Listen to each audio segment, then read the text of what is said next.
there any questions in the room about cardiothoracic surgery in general, life, society, whatever, what you're going to eat tonight? Any questions that we as a society can help, that we can help with? Please, Sat. Thank you. Just Tim and Leslie, please, just regarding the NTN.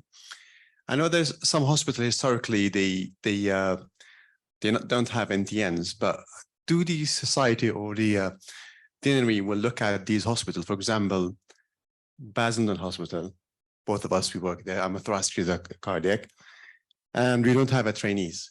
I'm being historically been pulled off about 10 years ago, and this is a new blood. There's a lot of very good trainers for the NTNs. I just wondering, how is the possibility that this can be revisited, and what's the pathway to bring them back to us?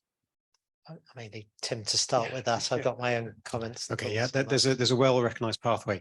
You've got to have training accredited posts within the hospital. And so it depends which region those hospitals sit in.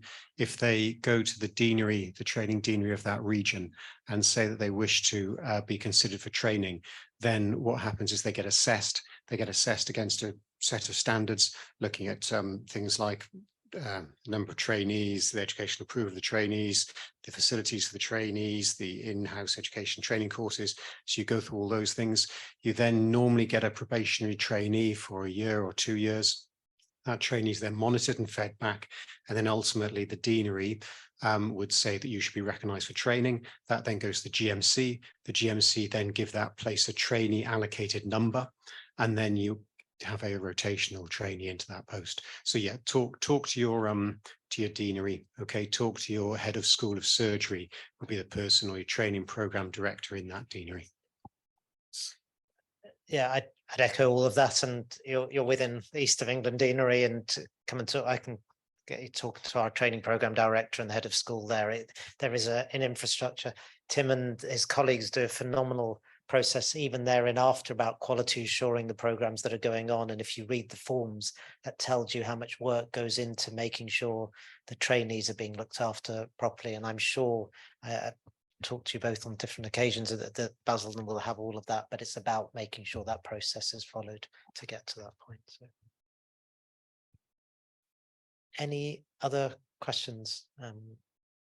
So just a few final points from me. First, to thank all the speakers for conveying all the hard work that the SCTS does on behalf of cardiothoracic surgery in general, and for you as members and different units that are represented here today.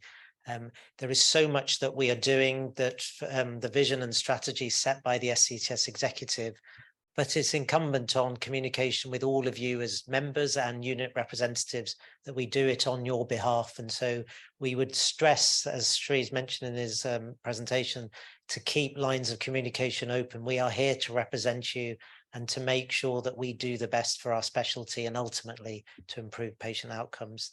2 requests from me, as they've been already alluded to during the presentations today, to help us deliver our responsibilities.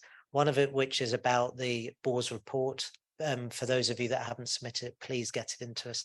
And the second thing, which I think is one of the most powerful things we're going to be doing over the next few years in the society, is the cardiothoracic surgery database.